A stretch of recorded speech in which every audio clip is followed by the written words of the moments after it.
Good evening, students. Welcome you all to the next lecture of your free current affairs and static GK series presented to you by Gyan Gurukul Safalta Ki Nayi Udan. So, without wasting much time, let us get started with today's lecture. सबसे पहली news जो है, हरियाणा जो है has become the first state to procure all crops at the minimum support price. Haryana के जो chief minister Nayab Singh Saini ji, उन्होंने announce करा है कि स्टेट जितने भी क्रॉप्स हैं, जितने भी एग्रीकल्चरल प्रोड्यूस है, उसको मिनिमम सपोर्ट प्राइस पर जो है खरीदेगी।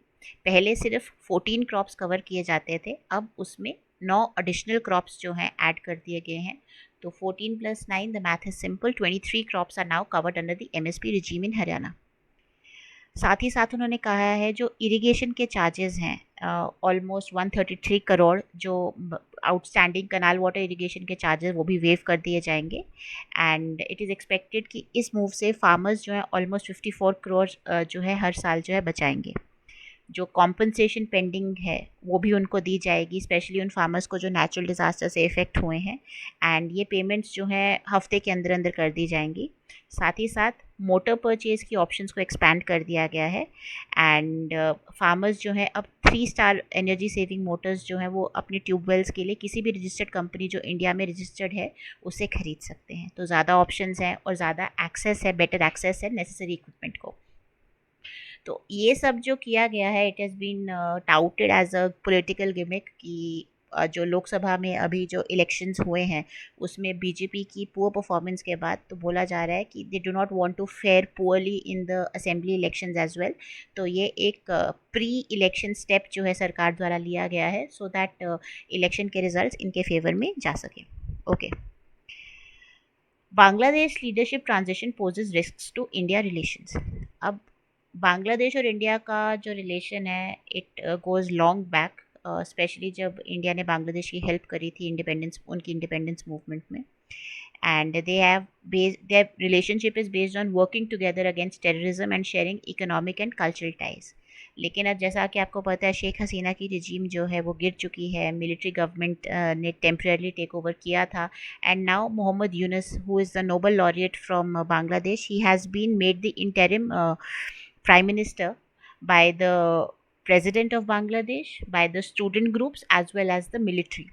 तो ये लीडरशिप चेंज जो है इंडिया बांग्लादेश के रिलेशन को इम्पैक्ट कर सकती है, स्पेशली ट्रेड और ट्रैवल को लेकर, और जो हमने फ्री ट्रेड अग्रीमेंट प्लान किया था उसको भी। अगर ट्रेड की टर्म्स में देखा जाए तो साउथ एशिया में Bangladesh is India's largest trade partner. और अगर 2023-24 की बात की जाए तो ऑलमोस्ट 13 बिलियन US डॉलर्स का जो ट्रेड था वो देखने को मिला। इंडिया मेनली कॉटन जो है वो एक्सपोर्ट करता है, पेट्रोलियम प्रोडक्ट्स एक्सपोर्ट करता है बांग्लादेश को। और बांग्लादेश इंडिया में क्या एक्सपोर्ट करता है? रेडीमेड गारमेंट्स को। आपको पता होगा बांग्लादेश की जो रेडीमेड गारमेंट्स की इंडस्ट्री है वो बहुत रॉबस्ट है। H&M, ज़ारा जैसी जो बड़ी आपकी फर्म्स हैं वो भी बांग्लादेश से अपने गारमेंट्स में प्रोक्योर करती हैं, right. Okay, moving on to the next news. Waqf act. अब बेसिकली वक्फ क्या होता है? एक वक्फ जो है एक चैरिटेबल डोनेशन होती है इस्लामिक लॉ में, जो यूजुअली प्रॉपर्टी को इन्वॉल्व करती है, ऐसी प्रॉपर्टी जो रिलीजियस या चैरिटेबल पर्पसेस के लिए दी गई है। एंड ये जो एडमिनिस्ट्रेशन इन प्रॉपर्टीज़ का, इसको एक मुतलवी नामक ऑफिशियल देखता है, जो एक इंडिविजुअल भी हो सकता है या वो एक कमेटी भी हो सकता है। तो इंडिया में ये जो बोर्ड्स हैं ये बेसिकली 1955 में एक एक्ट आया था उसके तहत बनाए गए हैं। तो ऑलमोस्ट 30 बोर्ड्स हैं across India and they are seeing properties worth crores of rupees and generating about almost 200 crores of annual revenue. तो there are discussions which are ongoing कि possible एक बिल आ सकता है जो इस एक्ट 1995 वाले एक्ट में जो है चेंजेस लेकर आ सकता है। और इस बिल का एम क्या रहेगा कि अकाउंटेबिलिटी और ट्रांसपेरेंसी जो है आपकी इन वक्फ बोर्ड्स की उसको जो है इम्प्रूव किया जाए, ज़्यादा इंक्लूसिव बनाया जाए और उनकी एडमिनिस्ट्रेशन को करप्शन फ्री बनाया जाए और ज़्यादा ओपन बनाया जाए, राइट। येन कैरी ट्रेड। 5 अगस्त को जो ग्लोबल इक्विटी मार्केट्स थे उसमें एक सीवियर डाउनटर्न हमें देखने को मिला। तो मेजर मार्केट्स जो थे टोक्यो से लेकर लंदन तक, उन पर इम्पैक्ट देखने को मिला। जापान की जो निक्केई कंपनी है 1987 से उसने पहली बार जो है सिंगल डे में सबसे ज़्यादा ड्रॉप देखा, यानी कि एक बहुत बड़ा कुछ मेजर सिस्टेमिक इशू था।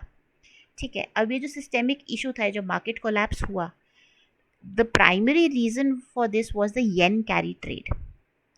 तो येन कैरी ट्रेड क्या है? ये एक ट्रेडिंग स्ट्रैटेजी है जहाँ पे क्या होता है कि हम जापान से मनी बोरो कर रहे हैं, क्योंकि जापान में जो इंटरेस्ट रेट्स हैं वो बहुत लो हैं, और वहाँ से मनी बोरो करके हम दूसरी कंट्रीज़ में उसको इन्वेस्ट कर रहे हैं जहाँ पे हमें ज़्यादा अच्छे रिटर्न्स मिल रहे हैं।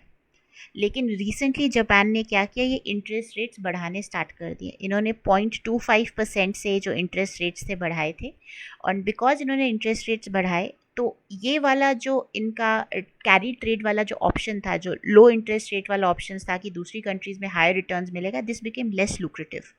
तो कीपिंग दिस इन माइंड, इससे क्या हुआ, इन्वेस्टर्स ने अपना पैसा जो है जापान से निकालना स्टार्ट कर दिया। तो ट्रेड लेस प्रॉफिटेबल हो गया है, पैसा निकाल रहे हैं लोग, तो कहीं ना कहीं मार्केट ड्रॉप देखने को मिलेगा ही मिलेगा। तो that is what happened on August 5 and that is what is yen carry trade, right.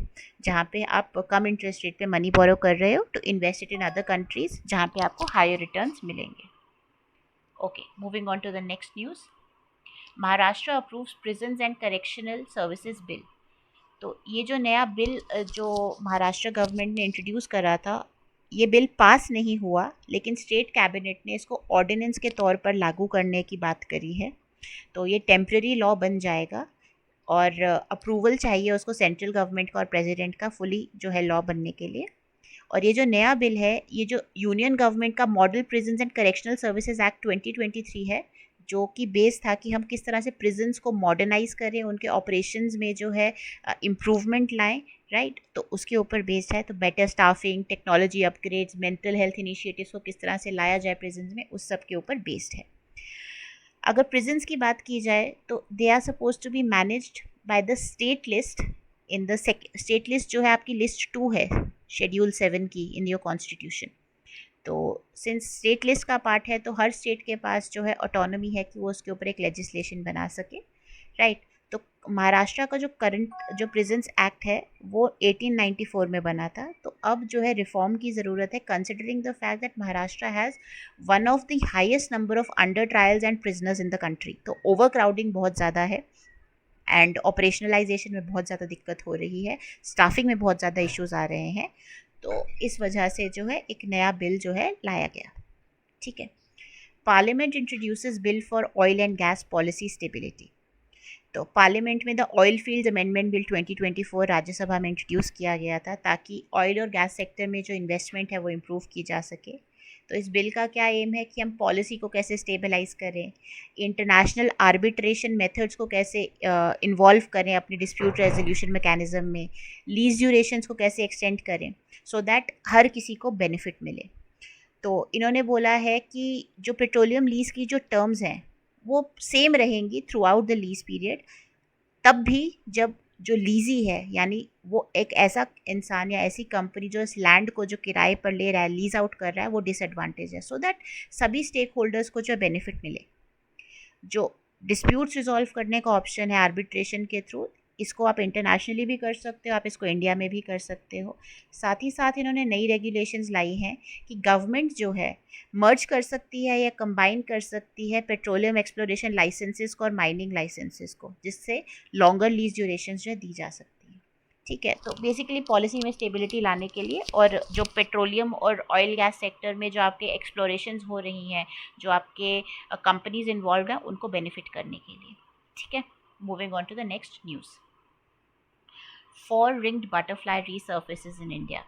Last इसकी साइटेशन जो है, इसकी जो साइटिंग थी वो 1957 में हुई थी असम के मार्गरीटा में। तो अब दोबारा से जो है इप्थीमिया कैंटेली, एक स्पीशीज़ ऑफ सटाइरनी बटरफ्लाई, ये हमें देखने को मिली है। It was photograph during a survey to document the butterfly diversity in the Miao range of the Namdapha national park. तो आप मुझे बताओगे नामदफा कौन सी स्टेट में है? नामदफा नेशनल पार्क जो है कौन सी स्टेट में है? कम ऑन, कमेंट सेक्शन में जल्दी से। मैं रोज़ सवाल पूछती हूँ, कोई कमेंट नहीं करता है। I you guys even understanding? Please engage, ताकि मुझे भी पता लगे कि आपको कितना समझ आ रहा है, एंड उसी हिसाब से जो है इस सीरीज़ को हम शेप दे सकें। Okay, India to host BIMSTEC business summit in new Delhi. BIMSTEC की फुल फॉर्म क्या है? बिम्स्टेक की फुल फॉर्म है bay of Bengal initiative for multi sectoral technical and economic cooperation. तो बिम्स्टेक की अगर बात की जाए, बे ऑफ बंगाल बोला जा रहा है, तो बे ऑफ बंगाल का मतलब क्या है? बे ऑफ बंगाल के आसपास जितनी भी कंट्रीज़ हैं, कौन कौन सी कंट्रीज़ हैं? India, Bhutan, Bangladesh, Myanmar, Thailand, Nepal and Sri Lanka.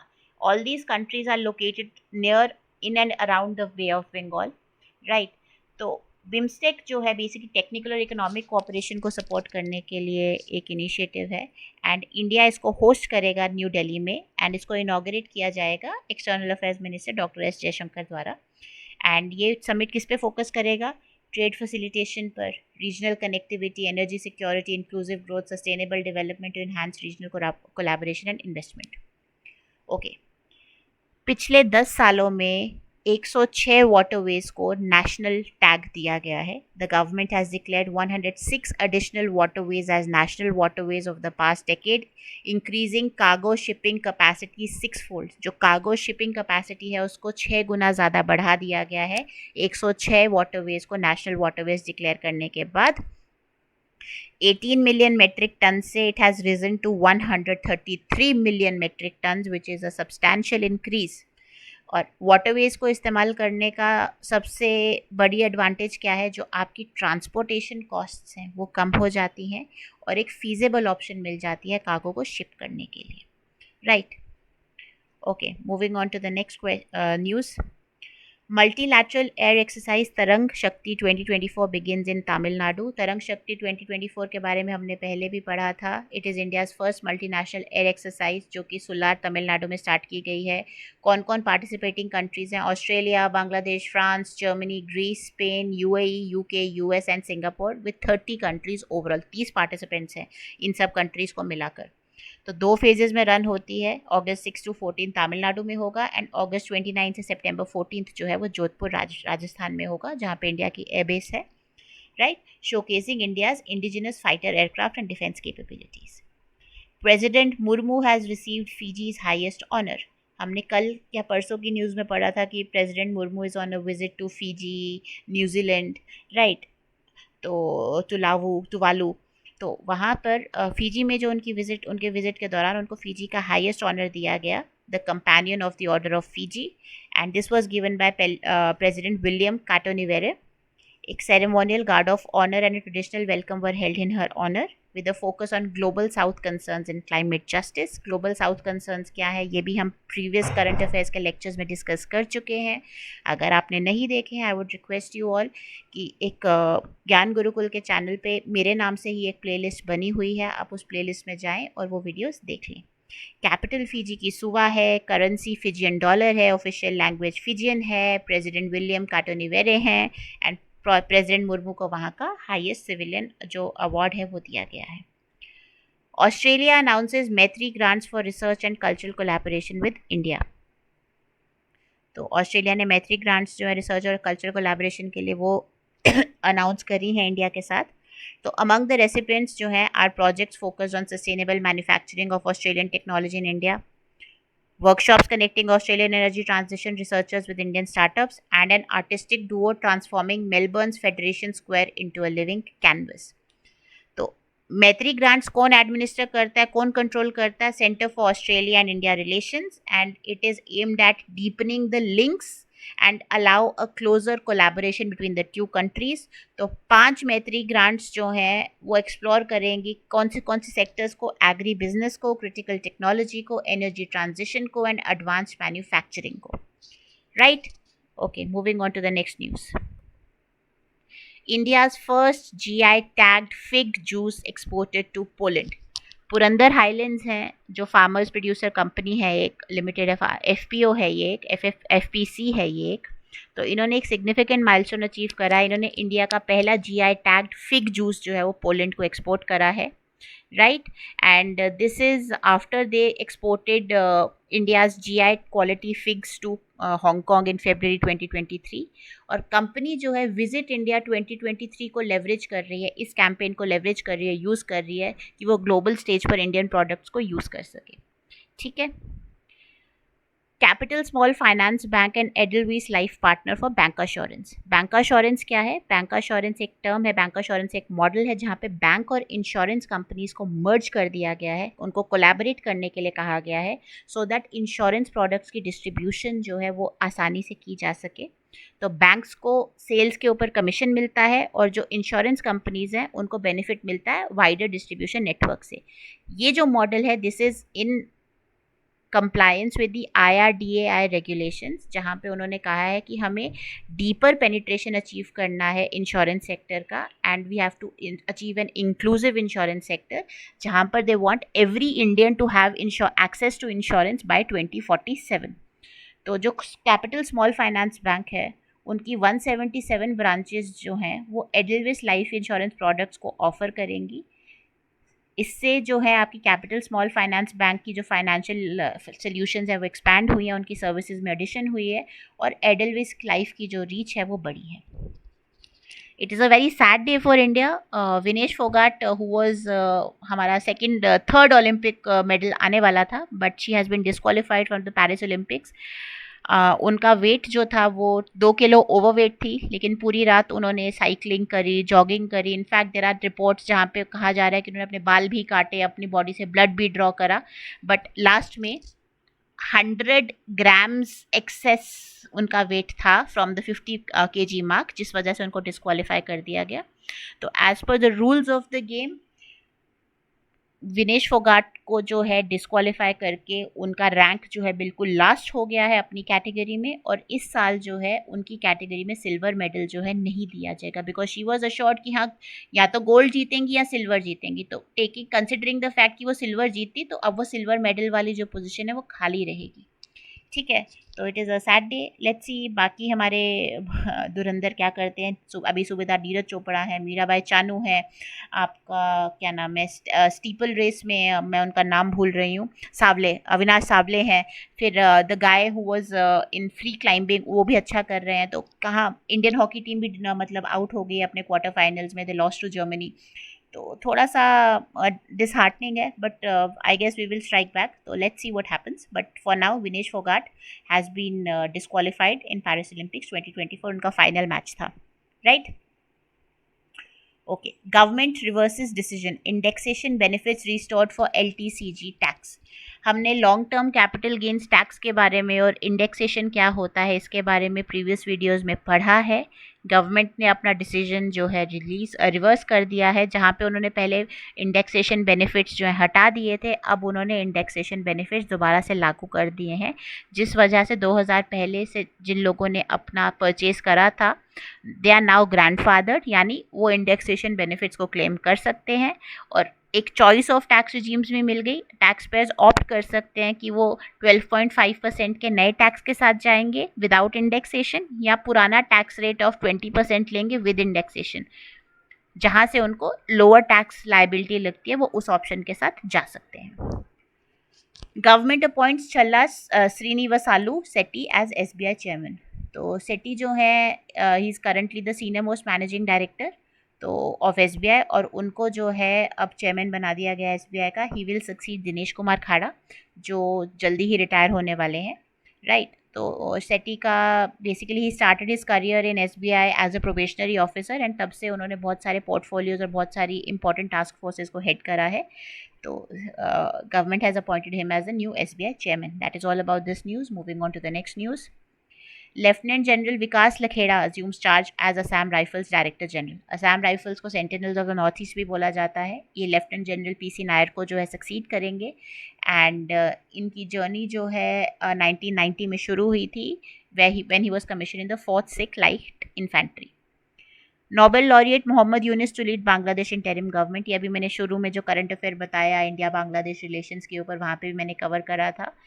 इनको banker to the poorest of the poor भी बोला जाता है। जो इनका ग्रामीण बैंक मॉडल था, जहाँ पे इन्होंने सेल्फ हेल्प ग्रुप्स और विमेन को एम्पावर करने की बात करी थी, उसको नोबेल प्राइज़ पीस प्राइज़ मिला था 2006 में। माइक्रो क्रेडिट की जहाँ पे बात करी थी, तो इन्होंने इंटरिम गवर्नमेंट बनाई है प्रेसिडेंट, मिलिट्री लीडर्स और स्टूडेंट लीडर्स की मीटिंग के बाद।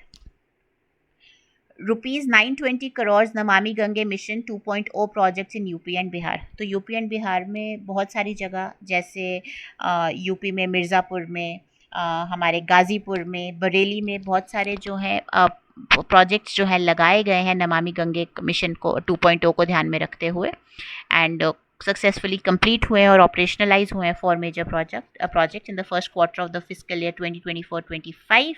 और अगर इन इनिशिएटिव्स की बात करी जाए तो ये गंगा रिवर के अक्रॉस जो है ये बेस्ड है। They will add 145 MLD of sewage treatment capacity, better sewer networks देंगे, intercept numerous drains, and they are designed to meet the stringent discharge standards which have been prescribed by National Green Tribunal. Namami Gange की अगर बात की जाए तो एक integrated conservation mission है जो कि एक फ्लैगशिप प्रोग्राम है यूनियन गवर्नमेंट का, जो 2014 में लॉन्च किया गया था, और इसका आउटले क्लोज टू 20,000 करोड़ है। ट्विन ऑब्जेक्टिव्स हैं कि हमने पोल्यूशन को भी कंट्रोल करना है और हमारी जो नेशनल रिवर है गंगा उसको कंजर्व भी करना है और उसको रिजुविनेट भी करना है। So that is about this news. 7 अगस्त को जो है नेशनल जैवलिन डे डिक्लेयर कर दिया गया है। क्यों डिक्लेयर कर दिया गया है? It was on this day that सूबेदार नीरज चोपड़ा ही etched his name in history by winning India's first ever Olympic gold medal in track and field events. उनका जो जैवलिन थ्रो था 87.58 मीटर्स का, he made him the second Indian to win an individual Olympic gold following Abhinav Bindra, and the first Indian to win a gold medal in track and field events. और इसी feet को, इसी achievement को recognise करते हुए और youth में और लोगों में और इंडियंस में जो है एक मोटिवेशन पैदा करने के लिए, एक इंस्पिरेशन पैदा करने के लिए जो है इस डे को जो है नेशनल जैवलिन डे जो है डिक्लेयर कर दिया गया है। 6 अगस्त की हिस्ट्री की अगर बात करें, 1962 में यूनाइटेड किंगडम का जो रूल है जमैका के over, it ended and Jamaica जो है इट गेन इंडिपेंडेंस। 1945 में अमेरिका ने अपना पहला एटॉमिक बॉम्ब जो है हिरोशिमा पे गिराया था। 6 अगस्त को गिराया था, दूसरा गिरा था 9 अगस्त को। 1906 में प्रोमिनेंट फ्रीडम फाइटर जो चित्रंजन दास हैं and others started publishing the Vande Mataram newspaper. 1862 में मद्रास हाई कोर्ट को इस्टेब्लिश किया गया था। 1825 में बोलिविया जो है पेरू से इंडिपेंडेंस गेन करा था। तो कुछ करंट अफेयर्स जो वन लाइनर्स में कवर करने हैं और जो कुछ कल और आज की न्यूज़ के जो है रिविजन्स हैं। President Draupadi Murmu was recently awarded the highest civilian honour of which country? Fiji, ये पढ़ चुके हैं हम। How many meters did Neeraj Chopra throw for the final of the javelin throw event at the Paris Olympics? 89.34 meters. What is the total number of farmers benefited from PM Kusum Yojana till June 2024? 4,11,222. Who launched e-evidence, Nyay Setu, Nyay Shruti and e-summons app? Amit Shah. He was the Union Home Minister. Mondo Duplantis, who won the Paris 2024 Olympics men's pole vault gold medal, belongs to which country? He belongs to Sweden. And which country is hosting BIMSTEC Business Summit? ये अभी पढ़ा था। India, जिसको inaugurate करेंगे doctor S Jaishankar जो हमारे external affairs minister हैं। So that is all for today. Thank you for joining us. And I would request you all to spread the word. आप लाइक करें, आप कमेंट करें, आप शेयर करें, जितना ज़्यादा आप कर सकते हैं। दूसरों की भी हेल्प करें उनकी तैयारी में। And do subscribe to the channel so that हमारे जितना भी कंटेंट आता है यूट्यूब पर वो आप तक जल्दी से जल्दी पहुंच सके। बाकी क्वेरीज़ के लिए आप नीचे दिए गए नंबर पर कॉल कर सकते हैं या आप वॉक इन क्वेरी ले सकते हैं नीचे दिए गए एड्रेस पर।